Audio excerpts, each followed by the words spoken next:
If you want to open a PDF file on iPhone 17 Pro or Pro Max, it is actually pretty simple.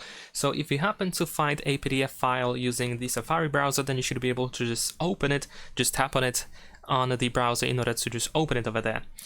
And if you happen to have a PDF file saved, for example, in the Files app, let's say on the iCloud drive, then in that case you can just do the same thing. You can just tap on the document or the PDF file that you wish to open, and there we go. That's all. We just have the preview of the document, and there's actually the preview app as well, so you can try to find this app on your iPhone. It can be either on the home screen, of course, or in the app library, and this app is now being used in order to preview documents. So over here we can find the list of all PDF files that we have on our iPhone that we have access to.